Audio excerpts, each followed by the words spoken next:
feel good. I feel good and I'm here. I got a tide in my flesh. There's a moon in the sky. I've never been so low. Here's the thing about the tide. All right. I'm on the rise up. People are all so on time. I got 2 people already saying, I'm on the with rise. bated breath we wait. Hello, when does it start? It's 7:01. Come on, guys. Right, well, All right. CBC TV is on it. Yeah, how much money do they get paid though? All right, you get ready to go? There's a moon in the sky. All right, we're going in 5, 4. Hanging out the window. I sing it in the wind. Well, good evening, everyone. Longevity John here from the Duncan Showroom, bringing you our very first storytelling night, which is an evening of, well, I'll give you a short, quick thing how this happened. Michelle from Thetis Island came over one night, who had to have a piece ready for a virtual storytelling festival, which I wasn't really aware that there were festivals for storytelling, right? For some, just predominantly for that. So she came over and did a 45-minute set, and it was just so engaging that it was just phenomenal. So we got talking about what's happened now that libraries and things like that are not open. Where do the storytellers go? Because it's a craft, it's an art form. It's not just a simple reciting of words, it's how the words are placed, it's the end result. It's like prose, it's like poetry, it's like anything else. It's got structure, but it's done in a very engaging way by each and every storyteller as they go through the things that they want you to hear and the journeys they want to take you on. So tonight is our very first one, so we're just going to give it we're started off trying to figure out how we're going to do it. I know there's the South Island Guild, there's Parksville, there's like 2 or 3 different groups of people around the South Island that get together and do this on a regular basis. So we're hoping that we can get this all documented and encourage people to watch and to engage themselves in it and hopefully donate as well, because that's what's going to keep the showroom open. We're willing to do this because the arts need to be out there, specifically at this time. And storytelling is fast becoming the new sport of town. Not only now do you get to hear it as an audio book, but you actually get to see the video. You get to listen and watch and see every little nuance that the performer, storyteller, the author, will be giving you and how they go about doing it. Everyone comes from a various background. They've done all different styles of it. So tonight we're going to start off with Laurie Giffin's going to be up first. And then we got John Hadfield and then Rachel Muller. Right? There's a name in the middle. Dunstan. I'll get that right by the time it's your time up. There's people already engaged that are watching right now. That's really cool. We have some people in the audience. It's the beginning. We're going to see how this goes on. But we got three months of this book, so it's going to be a lot of fun. Right now, I'm going to get Laurie Giffen to the stage, please. Give her a warm welcome.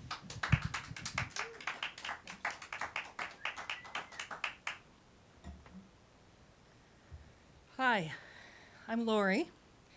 I come from a long line of Nova Scotia kitchen table storytellers. And what I generally do is mash up family stories with real life and, other stuff and fictionalize the result to protect the privacy of the innocent. The theme for tonight is High Road to Misadventure, based on Rachel's story that you'll get at the end. I picked this story because it's got a road and it's got some misadventure. It's called fishing. Have you ever noticed that food tastes better when it's stolen?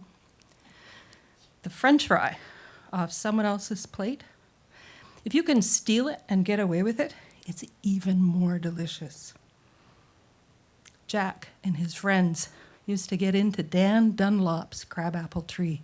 If they could get away with it, they would eat until their bellies hurt. But Dan would come after them with the broom, sweep them out of the tree. They didn't care. They'd be back the next day. So Dan installed an electric fence. He didn't turn it up very high. He wasn't out to hurt anybody. He just wanted to teach the boys a lesson. And he did. They learned how to recognize an electric fence.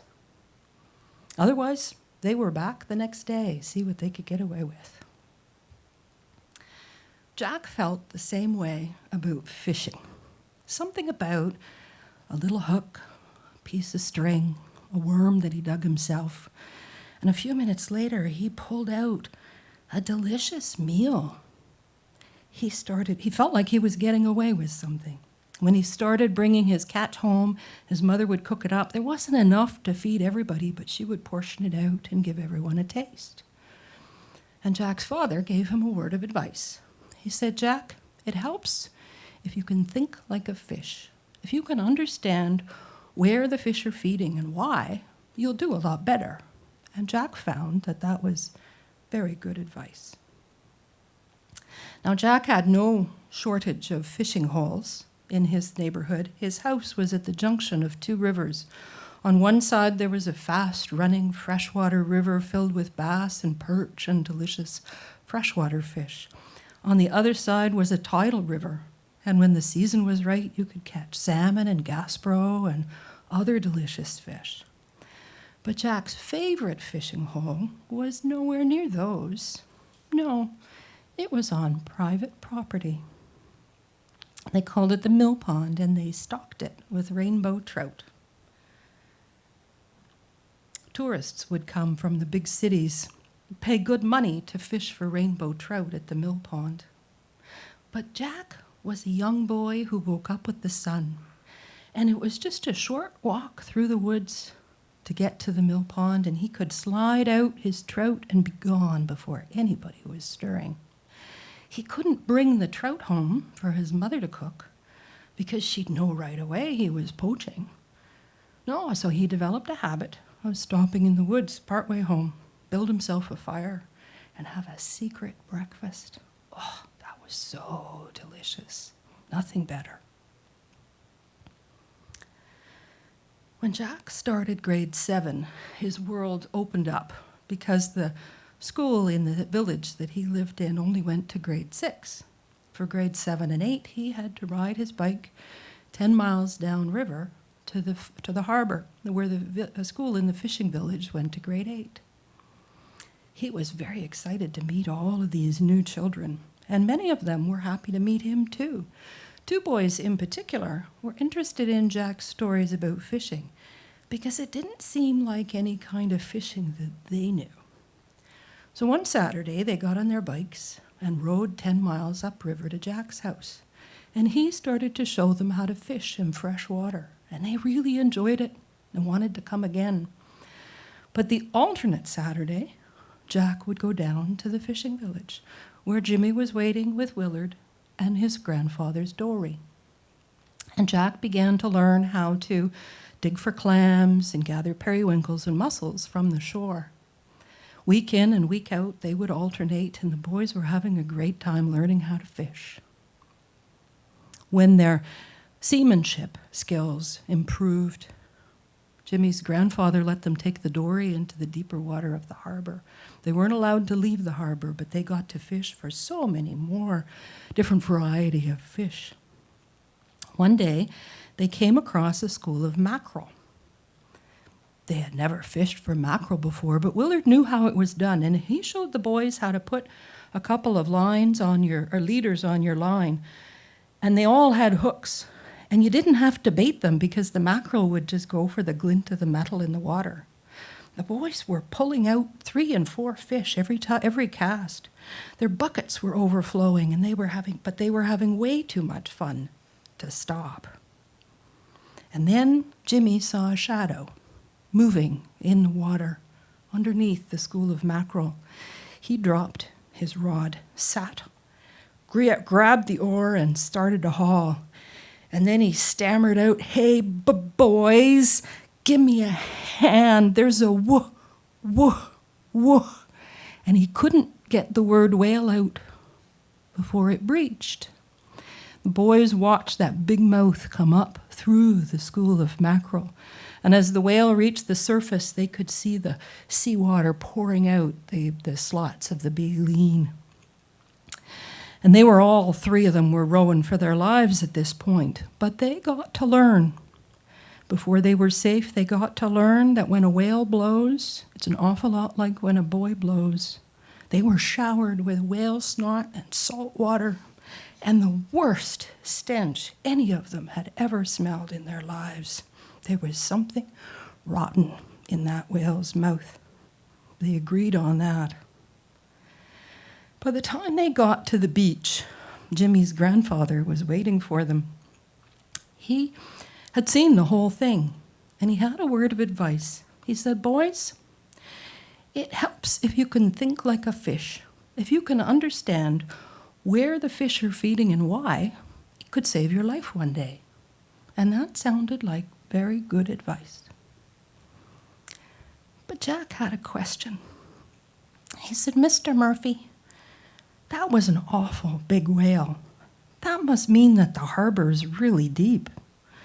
And Mr. Murphy said, "Yes, that was a blue whale, son, one of the biggest in the ocean. A lot of people can go their whole lives without seeing one of those. That was a real treat." And Jack said, "Do you think that the harbor is deep enough for lobster?" And Mr. Murphy said, "Yeah, there's lobster in there. Not enough for commercial purposes, but a man can feed his family if he's a need to." And then his look sharpened. He said, "Now don't you boys start getting ideas about poaching lobster." And they all, wide-eyed, shook their heads and promised that they had never had a thought of poaching lobster. And it was true up until that minute.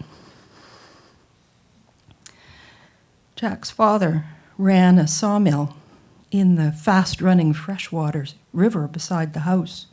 He specialized in the laths that they used for plaster walls and the eaves of the houses and for lobster traps. The fishermen would bring their broken traps up to see if it was worth fixing them, and if not, they would dump them behind the shed. So one day Jack went behind the shed, spent a couple of hours disassembling one broken trap and one and another, and trying different combinations of putting them back together. When he had something that he thought might work, he wasn't sure, he tied it to the seat of his bike and rode 10 miles down to the fishing village to show to his friends. Jimmy and Willard were so excited. Willard supplied the rope long enough to put the lobster trap on the ocean floor. And Jimmy, of course, had his grandfather's dory. And the three boys rowed out into the deepest water of the harbor out near the mouth. They didn't go into the ocean. They weren't stupid enough for that. But they did go on the other side of Harding's Island. And they put the island between them and the village so nobody could see what they were up to. They tied the rope to the weighted trap, slid it in the water. They didn't have a marker, a float that identifies which fisherman owns which trap. But they did have a piece of driftwood, and it seemed to work, so they left it there. A couple of days later, they went back to see if they had caught anything. And they had. It was filled with lobster. But they couldn't bring the lobster home to cook it because their parents would know right away that they'd been poaching. So they rowed to Harding's Island. They stayed on the far side of the island where nobody could see what they were up to. They built themselves a fire and had themselves a feed. It was delicious, seasoned with mischief. Best lobster you ever had in your life. So a new pattern developed. Every couple of days, the trap would go in. Every couple of days, the lobster would go in. Then came a day when there was a great crashing and noise in the bush behind them. They had just finished a feed of lobsters, still had butter on their chins. And the first thing they thought about was maybe bear. They jumped up in alarm. But it wasn't a bear who walked out of the woods. No, it was Dan Dunlop. You remember, the one with the crabapple tree and the electric fence? Only he was dressed for work, and that meant that this was an official visit from the fisheries department. And there they were, butter on their chins, piles of lobster on the ground around them. Nobody had thought to clean up after themselves. They were boys. And they were caught, literally red-handed. Dan looked at each one of them and said their whole name to make sure that everybody knew that he knew who they were. And then he said, "You know, boys, I've been waiting for you to start selling that lobster so I could arrest you. But it seems to me that you don't have any thought of selling it." And they looked at him wide-eyed and agreed that they had never had a thought of selling the lobster. They hadn't thought beyond their bellies. And he said, "So what you're doing isn't illegal exactly. I can't arrest you. But it is dangerous. You see, when a boat sees a marker in the water, he knows that there's a line on it. But your piece of driftwood, nobody has any idea. If that could get caught in someone's propeller, it could do a lot of damage. Someone could get hurt. Do you understand me?" They all nodded their heads. They understood that. He said, "Good," he said. "So I decided I would come here to have a talk with you boys. I want you to have no doubt that if you start selling lobster, I will arrest you. And if anybody gets injured or there's damage done because a piece of driftwood was in one of the shipping lanes or a place where a boat might go tied to a lobster trap, I will know who to hold responsible for that too. Are we clear?" "Yes, we're clear," they all agreed. And Dan turned around and went back the way he came. Now, when Jack told this story to his children and his grandchildren, he told us it was about living in a community. He said, anytime you think you're getting away with something, have a look around and figure out who it is that's letting you. And that's my story.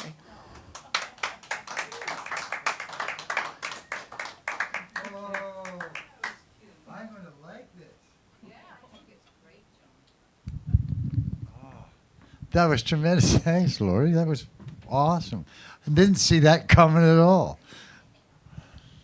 All I was doing was thinking all the things that, like, why would I, living in Lachine, Quebec, even though it's a suburb of Montreal, why would I drive my stepfather's CKGM news cruiser, station wagon with a blue light and CKGM written all over it, take it out for a drive when I'm supposed to be babysitting my younger brother who's already asleep, and take it for a tour around 3 or 4 blocks. And what would happen is, of course, I didn't realize that I drove in front of the chief of police's house, and he wondered why Bill hadn't stopped in to say hi to him.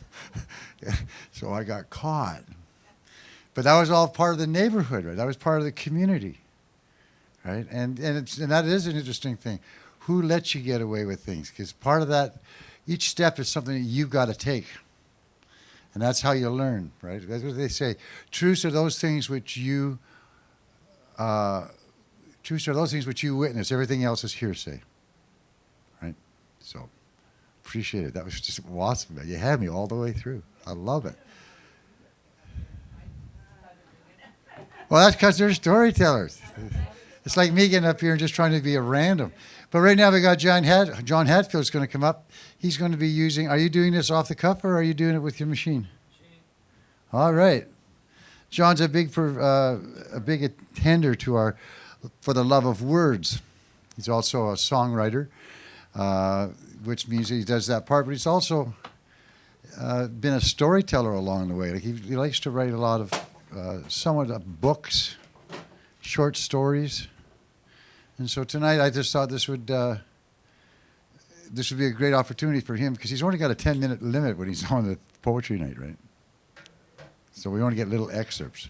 So I'm not sure what he's going to do tonight. It's going to be quite interesting. We do have open mic on most Tuesday nights, by the way. If you want any work that you want to do, you can bring it on down and do your piece on stage as well. We always usually it's singer-songwriters, but if it happens to be just performers doing, just happens to be. If we're lucky enough, we'll have some people who do storytelling come down and do some little shots themselves, because it's always nice to see yourself and how you present your story. So well done, Lori. Thank you very much. Rachel's going to be up next after John. We'll just see how long you go. Are you going to be one of those long goes? Well, this is, an opportunity that I can't pass up. Oh no. We could be here all Do night. do we have that big hook at anywhere along the line? Do we have a? We got 5 minutes at the love of words, so I'm in heaven now. Well, I'm anxious to see what you're going to do, sir. His name is John Hatfield. He comes up from Victoria to do this tonight, and I really do appreciate that he took the time. Thank you, John. I guess it's a road story, so here we go. I know I look normal, but I've been in a lot of therapy, and it turned out while I was doing different kinds of therapy that I have some sort of facility for doing something ended up called visioning, where I just see things in my mind and things are sort of presented to me. And one of the things that was presented to me was that I needed to go to Jerusalem. And I'm not a religious guy, and I didn't really understand why I needed to go to Jerusalem. And I didn't really make any plans to go.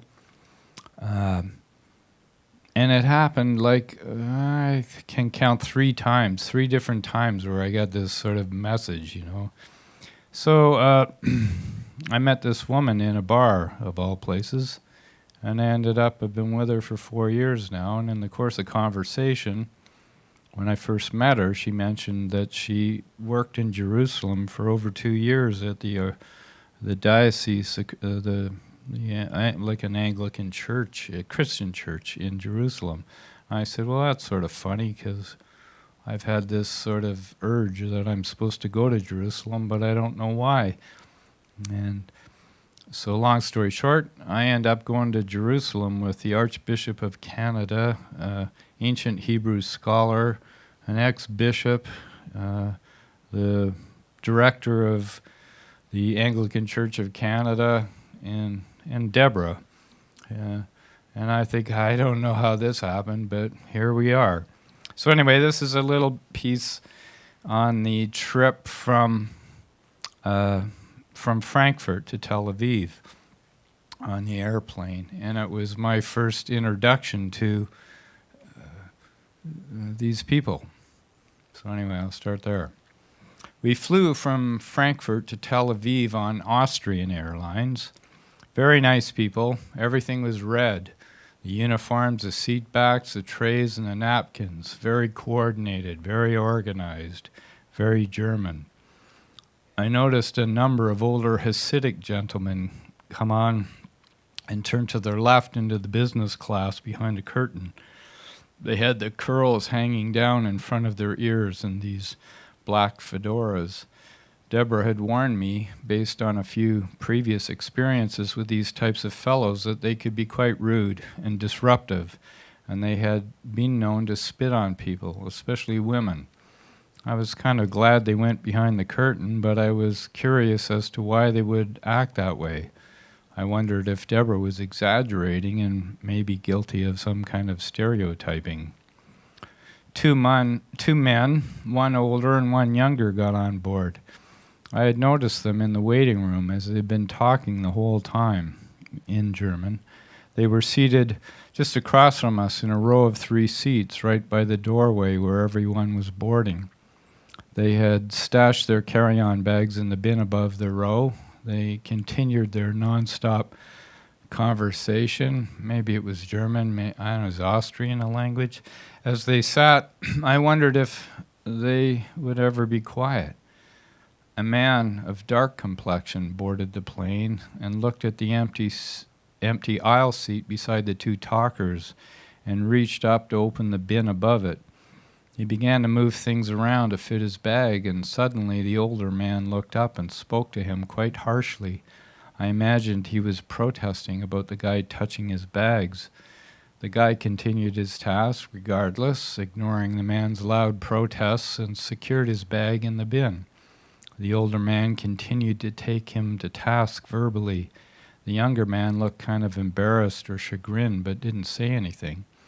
The dark guy, as he took the seat beside them, was trying to placate the older guy with gestures and shrugs and see, no problem, you can relax. Finally, the older guy shut up and they went back talking to the younger guy. I thought the whole thing a bit odd and the older guy's reaction a bit over the top. Later, the two talkers were served a meal before anyone else. They were kosher meals and had been pre-ordered. Aha, I thought, they're Jewish, and the darker guy is not, maybe Muslim. Couldn't tell. I thought, or maybe that's why the older guy was barking. It wasn't about moving the bags, it was about who was doing it. Supposition, though. I just continued observing the behaviors around me, looking for clues and killing time while people watching. The whole flight, the darker guy kept to himself, looking at his phone. The other two guys just ignored him, and after what seemed like hours, finally stopped talking. When the rest of us were finally served our meals, the dark guy said something to the young guy in a friendly way, and he responded in kind. The older guy just continued ignoring him. As we got closer to our destination, the head stewardess got on the intercom and in German and then heavily accented English reminded everyone that in order for us to enter Israeli airspace, everyone had to be seated and buckled in. If this was not the case, the plane would have to divert until people complied and our arrival would be delayed. I looked at Deborah quizzically, wondering what possible threat did the Israelis think would come from a passenger who was standing up in a plane entering their airspace. We were still quite a ways out. Were there Israeli agents on board to make sure everyone complied with their rules? I looked at those two guys again, but they weren't paying attention. A while later, she came on again. She reiterates in German and English that the plane would not be entering Israeli airspace at this time if there were some passengers who were still standing. She said in her heavily German accented English, "Could you please sit down now and fasten your seatbelts?" I could not see who she was addressing, but I assumed, because of what Deborah had said, that it might be the Hasidic gentleman in business class. That was where the stewardess was speaking from, and the curtain was closed to our section, so she couldn't see into economy. Apparently they didn't like to cooperate with women, or they didn't care if their flight was delayed. Weird. About 30 seconds, she comes on the intercom again, this time in a shriller voice. She says, "Will you please sit down?" Apparently, whoever was standing did not comply, because next time she barks in a very loud, demanding voice, "You will sit down now!" The now is delivered in a drawn-out, very forceful manner. Sounds like some irate German officer in a war movie I'd seen. I almost laugh out loud. Then I think, where are we? What century is this? Are we still there? Here, 30,000 feet up, approaching a string of imaginary barbed wire in the sky. It's like we had traveled back in time and I'm listening to a scene out of Schindler's List or something. I look over at the two Jewish men and the darker guy and wonder if their encounter was part of this weirdness in some fashion. They're just sitting there like nothing is out of the ordinary. The stewardess gives an icy "Thank you," and informs us that we will now be able to land soon. My anxiety creeps up a couple of notches. All Deborah's warnings about the security we will face at the hands of the Israelis now takes on an ominous face. I lean over and go over our story again about why we are there and where we'll be staying, and what do I say if they question the Jordanian visas already stamped in our passports. For reasons I'm not quite sure of yet, the Israelis don't seem to like the Jordanians. Soon I can see Tel Aviv from the porthole. I see the Mediterranean and the beach line. City looks huge, very modern, and from this angle, very hospitable and safe. We touched down and there was a smattering of applause. I assume because we didn't have to be escorted by Israeli fighter jets. Maybe the Hasidics thought it was obvious they were not the threat, and therefore the rules didn't apply to them. My curiosity about them now is in high gear. I remember watching a documentary about a young fellow who decided to opt out of the Hasidic cult. He did not have an easy time and was shunned by his people and found the real world quite different from his old life, and he was having trouble adjusting. We deplane and make our way to security. We pass through these booths where our passports are checked and we're waved on. That was easy.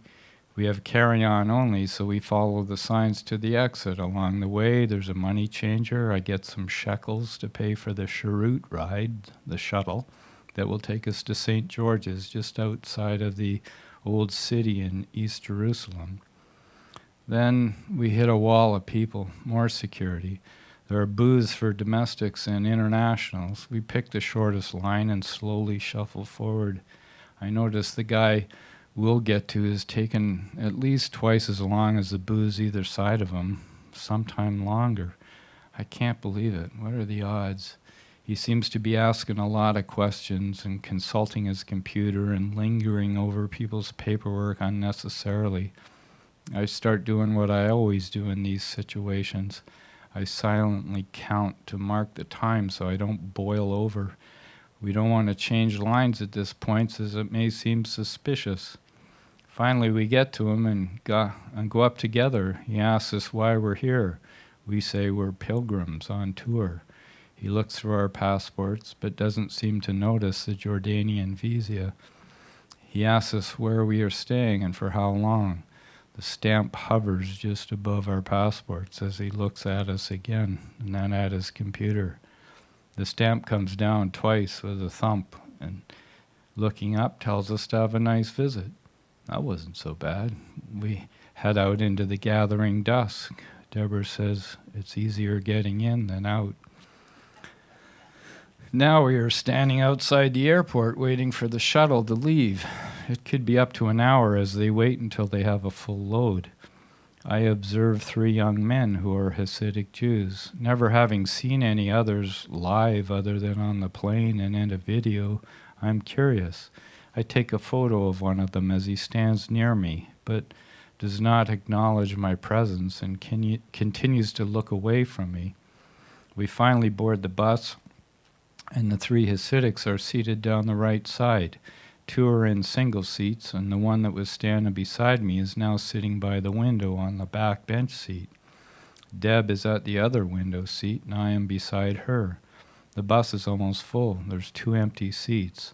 1 aisle seat ahead of me, and the seat between me and the Hasidic. An older couple board the bus and move to the back. The man takes a seat in front of me, and the woman who is behind him heads for the last empty seat. A look of pure terror comes over the young fellow's face, and he indicates to me that he wants me to take the seat beside him. I look at him kind of puzzled and ask, "Are you not allowed to sit beside a woman?" He shakes his head no, looking down, away from the woman, but gesticulating with his hand for me to move over. So I say, "I can do that for you," and I move over, just as the woman is about to sit down. She looks at me like, "What are you doing?" Now we are settled. I turn to the young man, but he looks away and doesn't acknowledge what I have done for him. So I say, "Just for your information, I'm not allowed to sit beside strange women either." His eyes widen in surprise, and with a look of panic, he turns his head away from me. That was it. No thank you, or any acknowledgement that I had broken my rules to accommodate his beliefs. I shake my head. The young fellow ahead of him is reading a small book, and his head is bobbing up and down. I shall see more of this. The shuttle passes an Israeli checkpoint on the way in. There's a long line of cars and people pulled over and searched. I see men and women in uniform carrying automatic weapons. The street lights along the highway keep going on and off for a count of about 15. As the shuttle nears Jerusalem, people are let off at their destinations. The Hasidics all get off at the same crowded corner. The row houses are kind of run down. There is paper litter all over the place. We learn later there had been a demonstration or election campaign of some sort, and the litter were brochures. It's now almost dark. I stare out the window at the people, all dressed in black. There is a moment when the bus is stopped and I can see inside a meeting hall, and there are fold-up wooden tables and cheap wooden chairs and men engaged in conversations with their little books and their heads bobbing. Little kids like miniature Hasidics in the same attire are playing on the sidewalk, just like kids do. We arrive at our destination, St. George's, and let off outside a narrow gate below the castle keep where Deborah had her apartment. We wheel our luggage over the cobblestones to the front entrance. Deborah is met and warmly greeted by the concierge, Jeriz, a Palestinian who knows her from the 2 years she spent there working for the Archbishop. I'm introduced and get a once-over. We drop off our bags in our room and decide to go for a walk as we've been sitting or waiting for well over 16 hours. I'm also hungry. So we head to where Deborah's favorite falafel stand used to be across the street from the Damascus Gate. The stand's not there anymore, but there's another one. I'm not sure what to order, and the Palestinian behind the counter is looking us over, asks if we're American. We straighten that out right away, show him our Canadian flag pins. He asks what faith we belong to. Deborah right away says we're Christian. I say, I don't really practice that. I'm interested in all faiths. I list off the ones I have read or studied. He asks if I have studied the Quran, and I say only a little. He reaches behind him and gives me a book on Islam and says, here, take this and read. Then he reaches for another book about Jesus and says how Islam can inform Christians about Jesus, that they recognize him as a messenger too. I am somewhat overwhelmed at his generosity and desire to spread learning. I ask, are you just giving me these books for nothing? He tells me I should order a falafel with everything on it. So I do, with a Coke to wash it down. Deborah gets a pita-filled thing, and I give the guy one of the Canadian flag pins. We sit down at a picnic table. I'm a little leery of eating from a street vendor after my experiences in the Philippines. I think Coke is like an antiseptic, though, and I'll be okay. We eat and read, and Deborah tells me about the Damascus Gate and how we could walk into the city. It is late, and there aren't many people around, which suits me. We finish eating and cross the street, walk down the steps to the gate. It leads into a narrow passage between the Muslim and Christian quarters. It is dark and gloomy, and all the shops are shuttered with metal doors. We are heading for the Holy Sepulchre. We get there after passing 3 uniformed Israeli soldiers, one female, armed with automatic weapons and sidearms, standing in the shadows of a recess. I look at them, but don't engage in eye-to-eye contact. They stand with their trigger fingers at the ready, as if at any moment all hell will break loose. I'm more nervous about them than the odd person we pass in the gloom. We turn to our right and go through a doorway that leads into the square outside the Holy Sepulchre. The doors are shut tight and locked. A Muslim family are holders of the key, and it will be opened at the call of prayer in the morning. We then walk to the Wailing Wall. My father wanted me to leave a prayer for him there. It's dark, but this place is lit right up, and there are quite a few male Hasidic Jews at the wall to our left praying, and to our right there are the women. There's this one guy who captures my attention, and I watch him. We are stood on a raised level above ground, so we're looking down. There's a railing. I lean on the rail and watch. He is dressed as the guys on the shuttle bus. He stands right in front of the wall, and his head is bobbing up and down emphatically. He steps forward and back and then side to side. Every once in a while he raises his hands in an I surrender pose, arms bent at the elbow, and renews his stepping with even more vigor. He then goes back to the bobbing. I watch him for about 10 minutes. Deborah tells me they go into a sort of a trance as they pray and wail. couldn't hear them from that distance. After a while, we turn and leave and say, well, we'll be back at some point. We wend our way through the deserted streets, more like alleyways, back to Damascus Gate. The streets are paved with limestone slabs. In places they are gone, and there's dirty water running down the center in a rivulet with nowhere to go. We stay to the sides to keep our shoes dry. It makes it somewhat treacherous, as the stones are very worn and polished and therefore slippery. We return to our room, push the 2 single beds together, and go to sleep. It's about 10 p.m. Jerusalem time, noon Victoria time. I had a dream.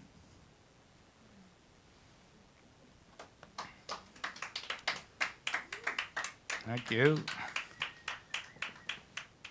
Well,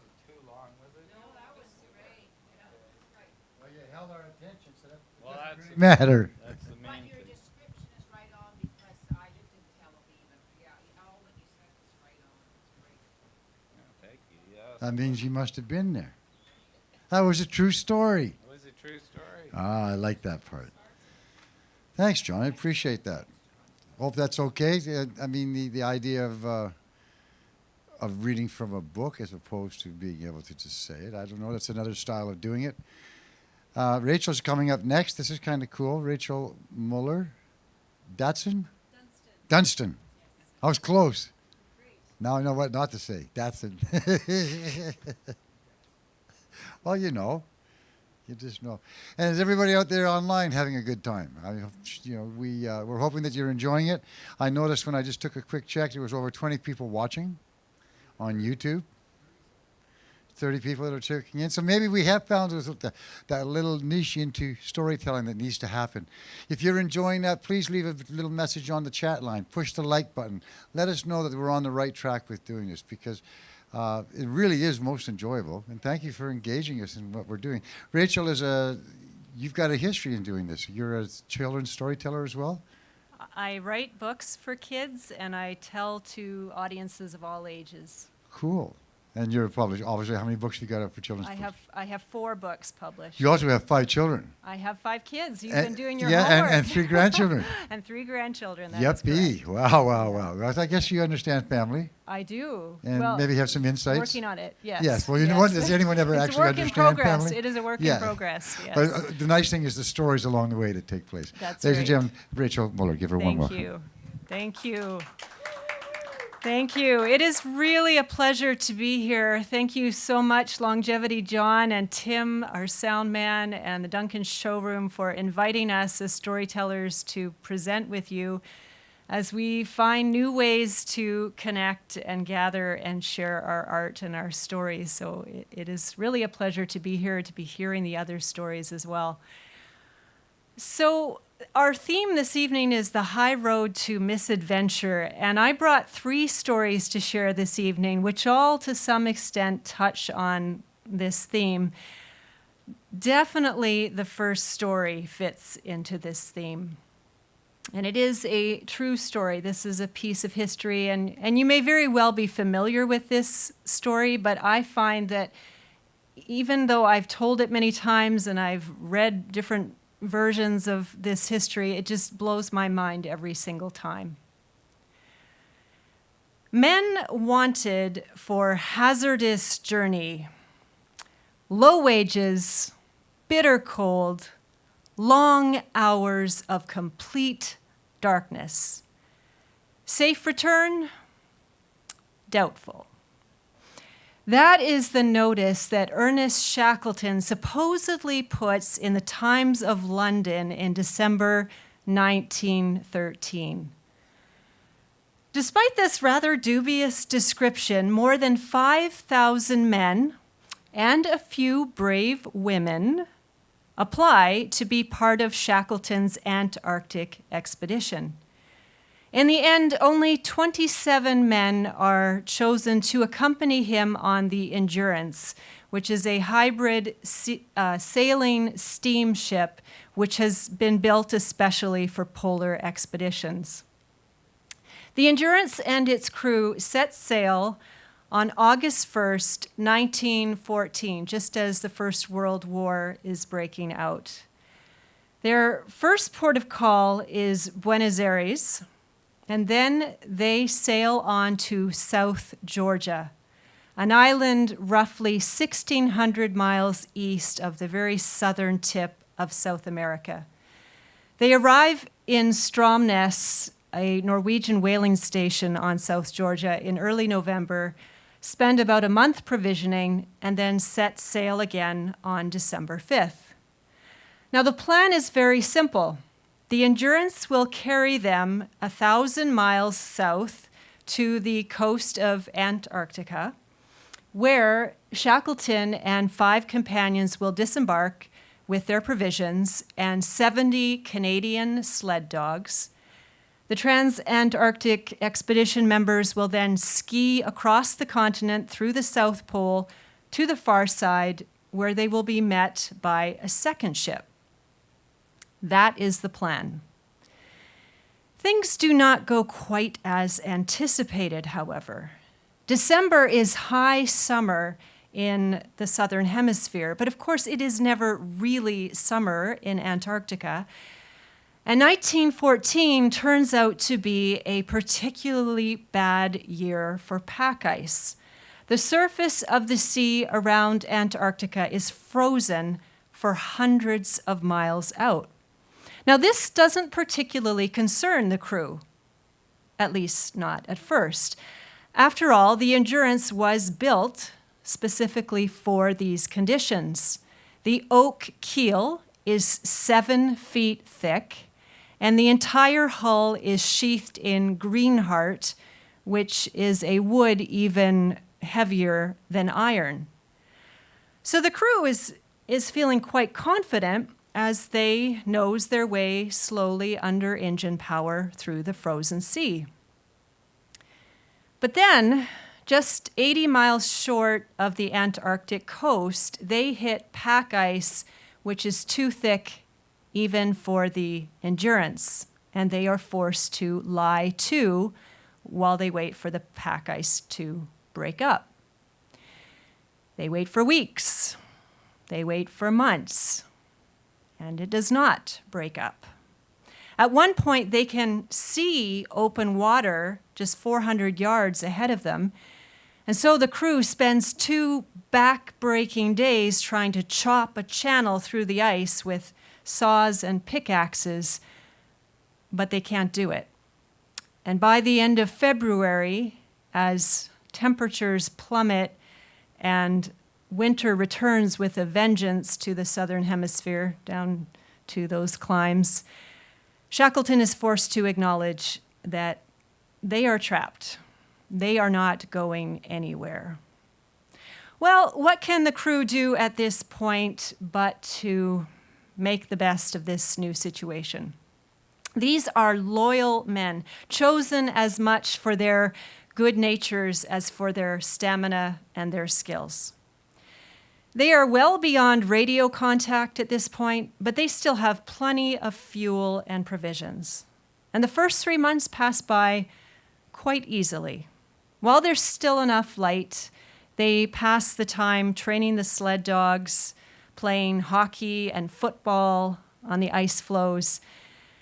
And then when darkness settles over them in a long Antarctic night that will stretch on for almost 3 months, they hunker down inside the ship, reading, playing cards, making interesting meals, trading stories back and forth. And so they survive that first winter. They more than survive. They are in good spirits. Spring is going to free them. They will soon be returning to their families, their loved ones, everything they've left behind. But spring does not free them. Instead, the shifting ice begins to crush and grind the hull until it literally shudders and groans every minute of the day and night. It's a horrible thing to hear. By the end of October, after a 2-month assault, the ice finally wins. The bilge pump simply cannot keep up with the seawater flooding both the forward hold and the engine room. And Shackleton is forced to give the one order that every captain dreads giving: to abandon the ship before it goes down. Well, the men quickly go about making a makeshift camp on the ice with the provisions that they've offloaded from the ship. Essentially, they are camping on an immense floating ice raft, which is carrying them ever further out to sea. Now, at this point, the nearest food and shelter lies in a primitive stone hut on tiny Paulette Island, which is about 350 miles from where they are at this point. Well, Shackleton assesses their situation and then announces the new plan.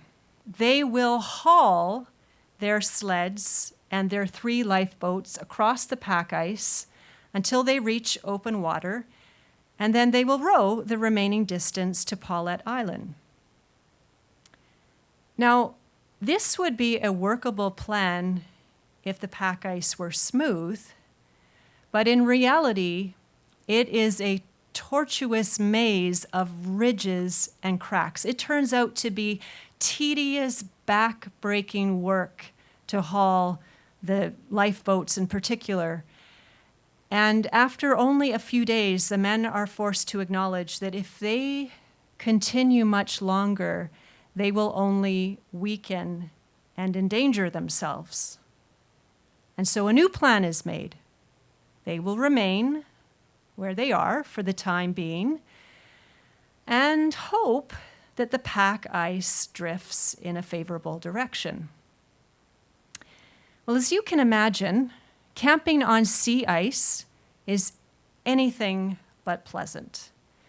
It is brutally cold, and the men go to sleep every night knowing that only 5 feet of ice, 5 feet of frozen water, separates them from 2,000 fathoms of ocean. Well, by this point, it's now the end of December, a full year after their departure from South Georgia. The ice finally begins to soften. The men start marching again, this time through knee-deep ice water. But after 5 days and a mere 7.5 miles of progress, exhaustion forces them to stop for a second time. Rations are now dwindling. The sled dogs have to be put down. The men's spirits sink. By April, the pack ice has carried them well out of range of tiny Paulette Island. Their only hope now is to reach either Clarence Island or Elephant Island, which are both approximately 100 miles north of them. And so when the pack ice finally does break up literally beneath them, they launch their lifeboats. But they are barely in the water when the men find themselves caught in a raging vortex of sea and ice. They haul on their oars with all their might. They manage to escape the riptide. But this is only the beginning of an arduous sea journey that stretches on for 6 days and nights. They are navigating with primitive equipment. They are half frozen, sleeping in shifts, eating only a single ship's biscuit each per day. On the 6th night, they find themselves caught in a ferocious gale which nearly swamps one of the boats, but they keep bailing through the night. And in the morning, they spy the sea cliffs of Elephant Island. All 3 lifeboats managed to make it to shore on April 15th, 1916, and the men stumble out. It is the first time in almost 500 days that they have stood on solid ground. Now, reaching land is definitely a victory. It means fresh water, seals, and penguins for food. But the men do not celebrate. They are cold, wet, half-starved, and Elephant Island is little more than rock and ice. There is no shelter from the gales and blizzards that constantly batter the island. There's no trees or wood for fires, and they are still hundreds of miles even from the nearest shipping lane. If they are going to survive, they are going to have to go and get help themselves. Well, again, Shackleton assesses their situation. The island of South Georgia is now about 850 miles east. It isn't the nearest land, but given the prevailing winds and currents, it is in the right direction.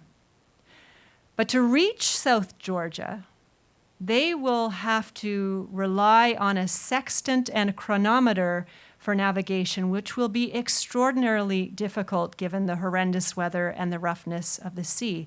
And if they are out by even a single degree in their calculations, they will be disastrously off course, heading out to open ocean and certain death. But there are no other options. A blizzard rages around them as they cannibalize 2 of the lifeboats to make the 3rd lifeboat, the 23-foot James Caird, as seaworthy as possible. And then Shackleton and 5 carefully chosen companions embark on what must be one of the most perilous sea journeys in history. For 15 days and nights, they ride mountainous swells through one gale after another, their boat encased in ice, perpetually on the point of collapsing. They are cold, wet, exhausted, their skin is blistered, their tongues are swollen with thirst, and they can only pray that their desperate calculations are somehow keeping them on track. Thanks to the horrendous weather, their navigation ends up relying almost entirely on dead reckoning and intuition. So you can imagine their elation when they catch their first glimpse of the black cliffs of South Georgia through the clouds. And then you can imagine their despair when that victory is snatched from them almost immediately by one of the worst hurricanes that any of them has ever experienced. The 6 men are in a 23-foot boat in the middle of a raging hurricane in one of the most dangerous sea in the world. They are certain that they are going to die. And in fact, another ship does go down in the storm that night, a 500-ton steamer on its way from Buenos Aires. But to Shackleton and his companions' astonishment, their little boat somehow manages to stay afloat through the night. And as dusk is falling on the next night, they are able to make land. But they are so dehydrated, so weakened from their sea journey, that even after emptying the boat completely, the 6 men working together are unable to pull the boat completely out of the water. Now, they have reached the south side of the island, but the whaling stations are on the north side, which is another 150 miles around a very rugged coast. But the lifeboat and the men are literally falling apart at this time. 2 of the men are completely incapacitated.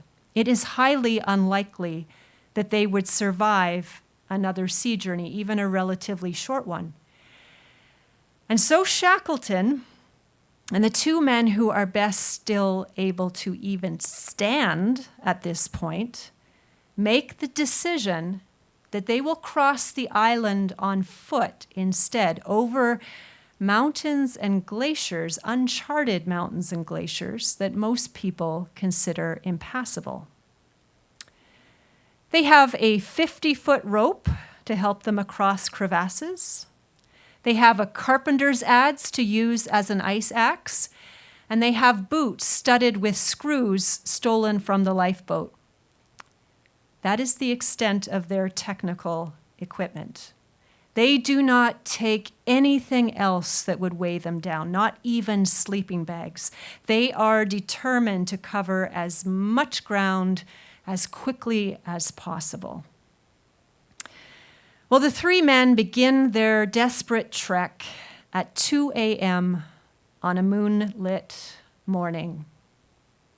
Trudging, stumbling, climbing, descending, climbing again. Of course, they have no map to show them where they're going. So when they inevitably reach a dead end, when the way forward is blocked by a high peak or a sheer cliff or some other obstacle, they are forced to backtrack, losing precious hours as they hunt for another way through the frozen maze. As night is falling and the fog descending at the end of that very long first day, the men find themselves on a ridge 4,500 feet above sea level. It is a deadly place to be. If they cannot make it down to the next valley before night falls, they will freeze to death.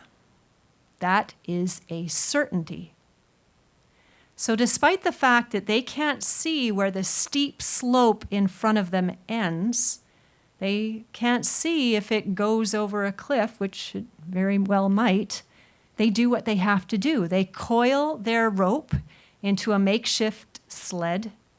They hold on to each other for dear life, and then they launch themselves into the unknown. 60 seconds and over 1,000 vertical feet later, they stagger out of their landing place in a snowbank. Well, the hair-raising adventures continue as they trek on through that night. And in the morning, they are rewarded with a view of the ocean ahead of them. It means that they have made it across the island. But without a map, they have no way of knowing whether they've reached the right part of the coast. And so they can only hold their breath as they watch their chronometer. And at precisely 7 a.m., they hear the sweetest sound that any of them has ever heard. A steam whistle calling the men to work at the Norwegian whaling station of Stromness. It takes Shackleton and his two companions another 8 hours, 8 grueling hours, more misadventures along the way, to descend to the very same whaling station they departed from almost 18 months earlier. And when they stagger into the station, people actually flee from them. They are emaciated, dressed in filthy rags, their faces black, their hair and beards long and matted. Not even the station master recognizes them until Shackleton tells him who they are. And when he does, one of the whalers standing nearby turns and weeps. Well, a boat is sent out at once to get the two men that are still sheltering, 3 men who are still sheltering on the far side of South Georgia. But of course, Shackleton's ordeal won't truly be over until he has borrowed a ship and returned to Elephant Island to rescue the remainder of his crew. But even this doesn't go as planned. Sea ice blocks his way, and it takes him 4 attempts over 3 months to make it back. Well, as you can imagine, Shackleton's eyes are glued to the shore as the ship finally approaches Elephant Island on August 30th, 1916. With the aid of binoculars, he counts every single man silhouetted on the shore, and then cries out with more emotion than he has shown on the entire journey. "They're all there, Skipper. They're all safe." Incredibly, every last man on that ill-fated expedition made it safely home again.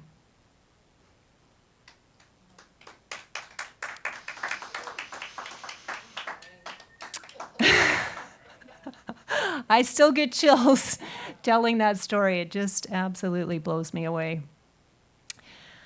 So my next story, well, it's kind of a hard act to follow, Shackleton's Antarctic expedition. My next story is not nearly as dramatic, but I hope you will enjoy it all the same. It was a dark and stormy night, as autumn nights in Ireland often are. And my husband and I were having some difficulty finding our way along the narrow, winding road that was supposed to take us to the guest house in County Donegal, where we had reserved a room for the weekend. Now, this was 2 decades ago. My husband was working as a teacher. He was on a teaching exchange in Northern Ireland, and every chance we get, we would go off and explore the countryside. Now, normally we would have our 3 youngest kids along with us, but they were going to spend time with friends, and we were going to have a little getaway ourselves. Now, if you have been to Ireland, if you are from Ireland, you know how pleasant it can be to explore the Irish countryside, especially when you can actually see the beautiful scenery. But when it's raining, or it's dark, or it's foggy, or all 3, as it was on that night, it is very easy to get lost. Or that certainly was the case 2 decades ago, just before smartphones and GPS and Google Maps. And it wasn't long before we realized that we were really lost. We did not have a clue where we were. And we were concerned that if we continued much further, we might actually end up driving over one of Donegal's famous sea cliffs. So you can imagine how relieved we felt when, through the fog, we saw a sign for a guest house at the side of the road. Now, it was not the guest house that we were aiming for, but by this point, we were just so desperate to get out of the storm that by mutual agreement, we turned off the road, took the long, winding driveway, and eventually brought us to the top of a hill, and through the driving rain, we could see the blurred lights of a building. Good news, we had safely reached shelter. Bad news, they did not have a room for us. They were completely booked. Please, we begged, please, we will sleep anywhere. We'll sleep under a table, in a broom closet. We don't care. Just please do not send us back out into that storm. The woman at the desk was apologetic, but she was not budging. There was nothing she could do for us. So we turned to go, very reluctantly. But just as we were nearing the door, a man came over and began to speak with the woman at the desk.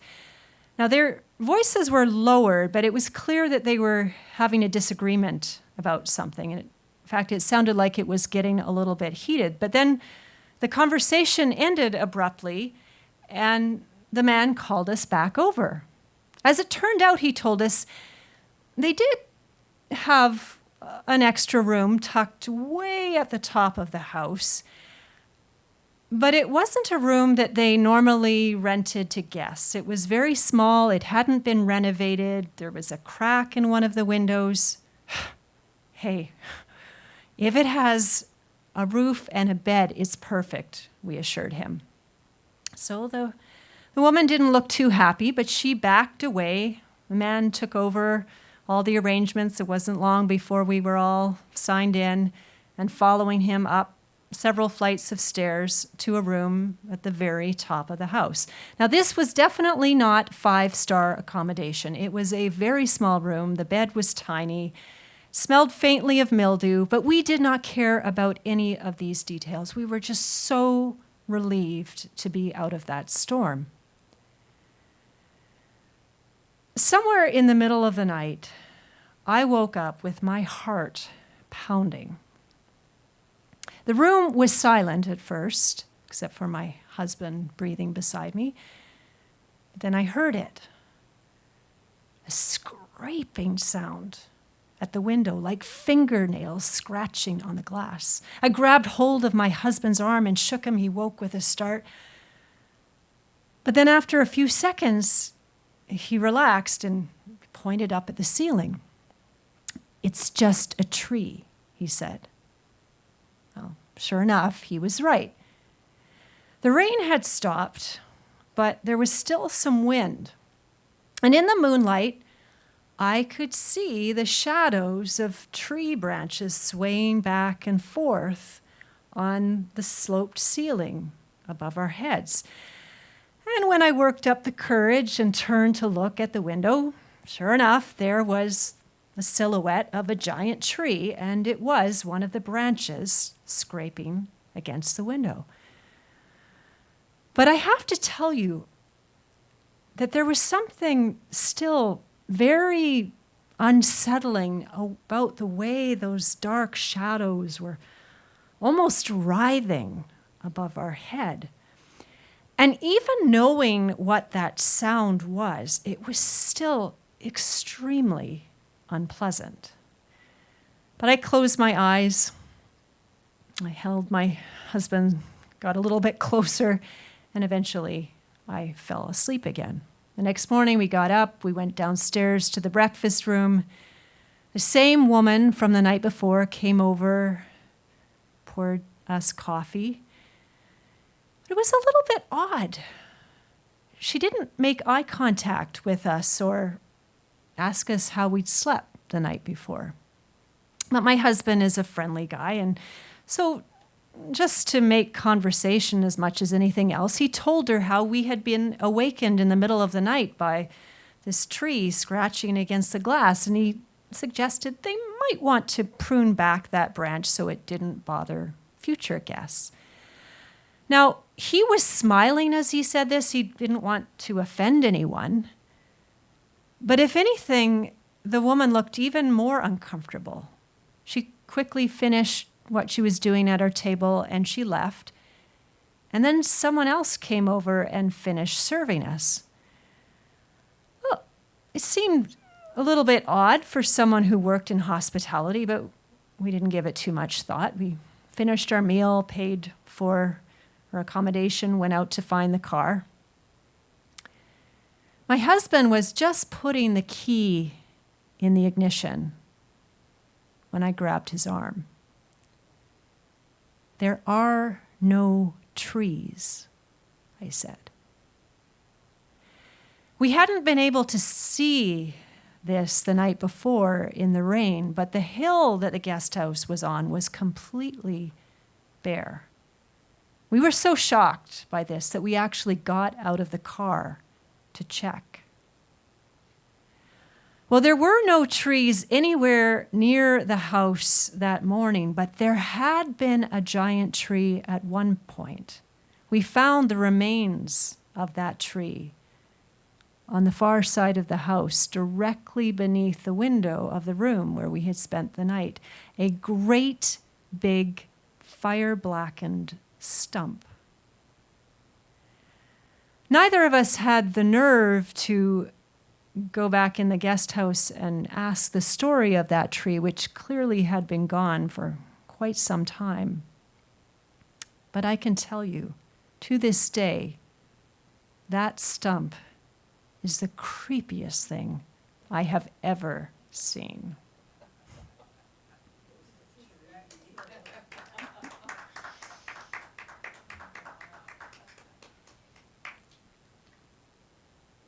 So, I have one more story to share with you this evening. Thank you. This has been so much fun. This story is one of my father's favorites. And so I know that he and his beautiful bride, Lynn, are watching as we speak on their couch in their living room. And so I'd like to dedicate this story to my father and Lynn. A traveler walked westward down a dusty road. She had come many miles, and she still had many more to travel before her journey was done. She carried a sturdy staff to defend herself if it ever came to that, but it rarely did.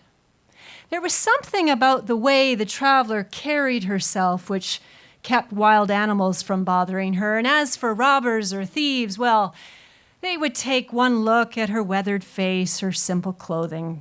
They would let her pass. She slept wherever she could find shelter at night, sometimes in a barn or an outbuilding, sometimes beside someone's hearth.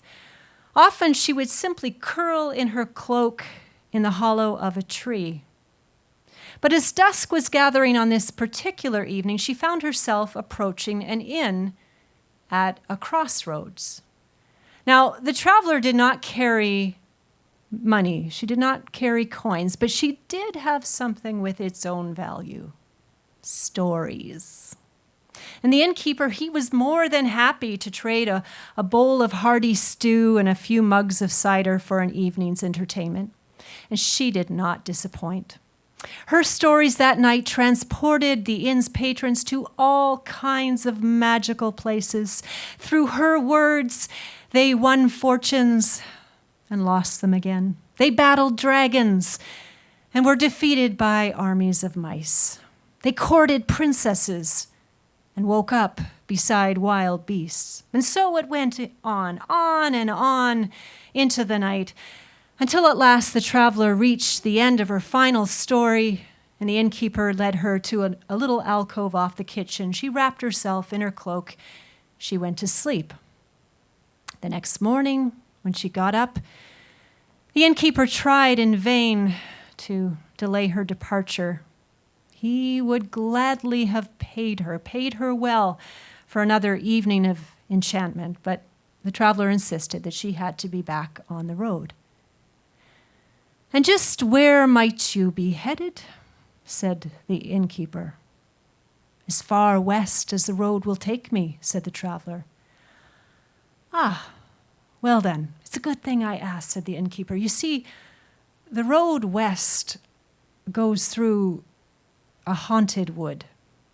No one goes that way, not for many a year. You want to go north, at least as far as the second bridge. Then you can safely turn west again." The traveler thanked the innkeeper both for his hospitality and his words of advice. She shouldered her pack, picked up her staff. When she reached the crossroads, she turned briefly in each direction. To the east, from where she'd come, to the north, to the south, and then finally to the west. And off in the distance, she could see a dark wood, and it did look vaguely menacing, even from miles away. But despite the innkeeper's warning, it was the west road that she took. It was mid-morning when she reached the edge of those woods, but it didn't feel like morning once she stepped under those gloomy trees. Everything in that forest seemed muted, muffled somehow. Colors were dull. There was no bird song. In fact, the forest was eerily silent, as if every living creature were holding its breath. But the traveler walked on, deeper and deeper into the woods, stopping only at midday for a little bread and cheese. And if she felt at times as if she were being watched, well, she let that feeling be, and she continued on. It was nearly dusk when the traveler reached a clearing and the remains of what must once have been a large and stately manor home. Ivy had nearly buried it. The moss-covered roof was half caved in, but it would still serve as shelter. Traveler gathered some wood from the edge of the clearing, and she went inside. The moment she stepped across the threshold, she felt a tingle down her spine. But she went at once to the stone fireplace that still stood at the center of the house, and she made herself a small fire. Shadows seemed to creep in closer as she ate her supper. Now, she did not shrink back from those shadows, but she did not lie down after her meal was done either. Instead, she remained awake, feeding the fire, keeping it burning brightly as night settled over the house. It was as if she were waiting for something. And in the early hours of the morning, she felt a sudden chill and knew that something had arrived. The traveler kept her voice steady as she spoke into the darkness. I do not fear you, spirit. Come, if you are coming. There is room by the fire. And something did come forward, something dark and misshapen. In the flickering light, the traveler saw the shade of an old man, his eyes dark hollows, his body bent and crooked. I see you, spirit, said the traveler, and I see the bitterness that has twisted you. The phantom's entire body radiated malice, pure hatred, as it fixed its eyes on the traveler. But the traveler met the spirit's gaze and held it.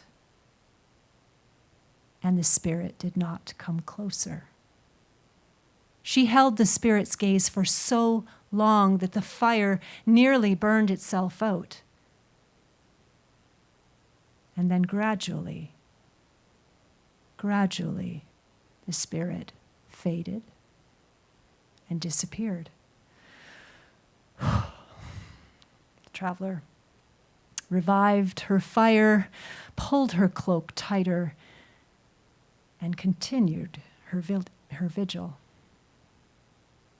More time passed as the traveler waited. And then she felt another chill, even colder than before. Again, she spoke into the darkness. I do not fear you, spirit. Come, if you are coming. There is room by the fire. And again, something came out of the night. It was the same spirit. The traveler recognized its piercing eyes.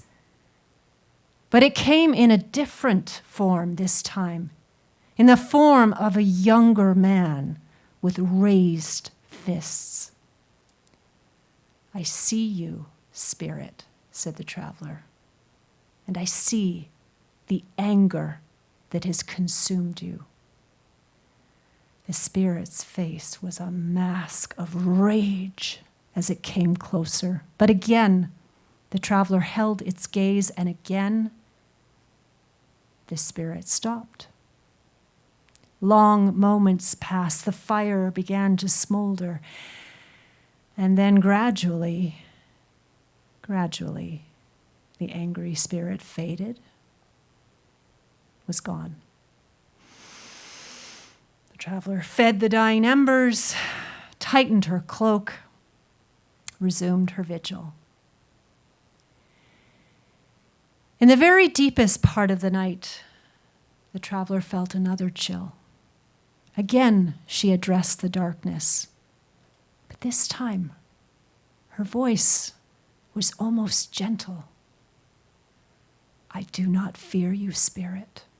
Come, if you are coming. There is a place for you by the fire. The spirit took longer to appear this time. And when it did, it was in the form of a small, weeping child. I see you, spirit, said the traveler, and I see the loneliness that has wounded you. Come closer. The small shade crept closer, almost within reach of the flames. Again, the traveler met the spirit's gaze, and under her gaze, the child's tears fell more freely until its entire body began to shake. The child looked into the traveler's eyes, and the traveler looked back, bearing witness to its sorrow. And gradually, as the night itself turned pale, the child's tears subsided, and something almost like peace passed over its face. Its form became less and less distinct until, like a vapor, it was gone. The traveler did not revive the fire this time. Instead, she ate a little bread and cheese beside the dying embers, and she shouldered her pack and picked up her staff. The forest beyond the clearing was not nearly as gloomy as it had been the night before. The early morning sun was just beginning to find its way all the way down to the forest floor. Colors were brighter. There was even bird song. The traveler continued westward down the forest road. Long night had finally come to an end. A new day was beginning, and she still had many more miles to go before she was done. Thank you.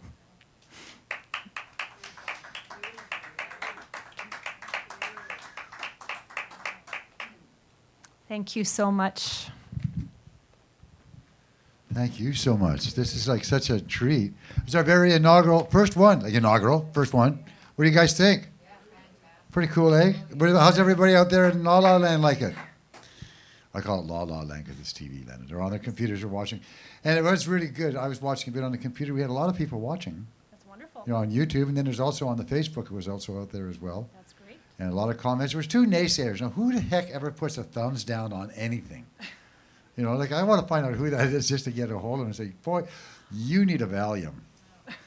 Or something, right? Thank you very much. Again, this is what a wonderful night in the 3 different approaches, I feel, to storytelling. And it was just most wonderful.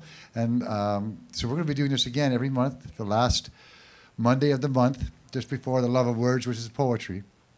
And one way you can show us your support is by putting it on the chat line, pushing the like button, and if you can, donating. You can donate. There's a little booth underneath the video on how to do it, or you can just e-transfer to longevityjohn@shaw.ca, and it'll all get to us. Thank you again, Rachel. Thank you so much. Thank you, Longevity John. Thank you to the Duncan Showroom. And if people are interested, if they're new to storytelling and they would like to see more, there are 3 very active groups on the island. There's the Victoria Storytellers Guild, there's the Around Town Tellers in the Nanaimo, which is where I'm from, and there is the Mid-Island Storytellers in the Parksville-Qualicum region. So you can look those up online and find out what kind of online events we're doing. I got a feeling there's going to be some people coming out of the woodwork for this one, right? Some people are saying they really enjoyed it. Thank you very much for tuning in.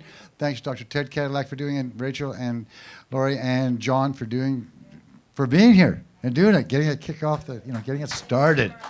Isn't that clock a neat idea? And the moon, you like the moon? Yes, I did. It's wonderful. Anyway, thank you very much for the audience who was here, and we hope to see more of you next time around. That'll be the last Monday of October. And I think the theme for that was going to be kind of like that Halloween kind of feel. Lori might know because she's. It's ghoulish. I think it's ghoulish and stuff like that.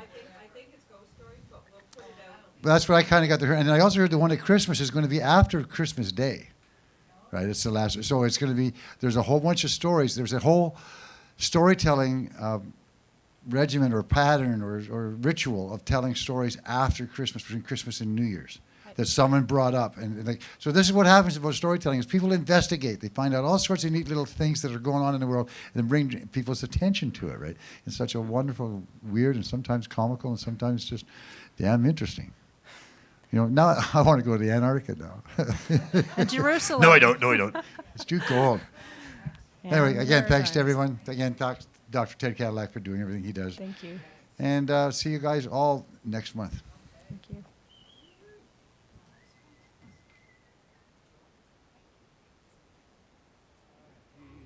Sometimes there's just no words, but you're coming in clear. I'm a natural man and I like what I like. I like the way you think. I like the way you get dressed, the way you bleed blood and breathe your breath, the way you hang out the window with your toes on the dash, the way you,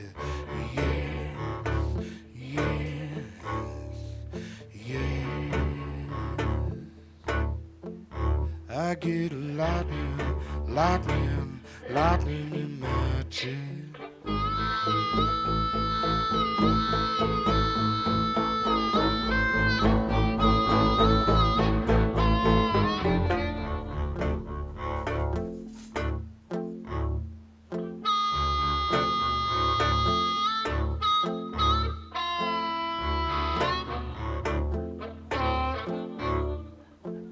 Let's keep it simple, let's keep it sincere. You feel good, you feel good from here. You got it tight in your flesh. There's a moon in the sky.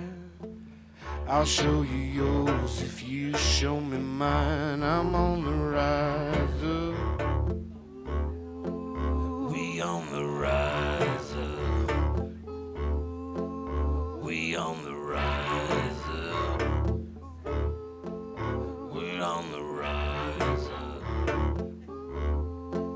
Yeah, I got it tight in my flesh. There's a moon in the sky. When I get low, I get low. When I get high, I get high. And I hang it out the window. I sing it in the wind. I feel good, I feel good, I feel good again. I get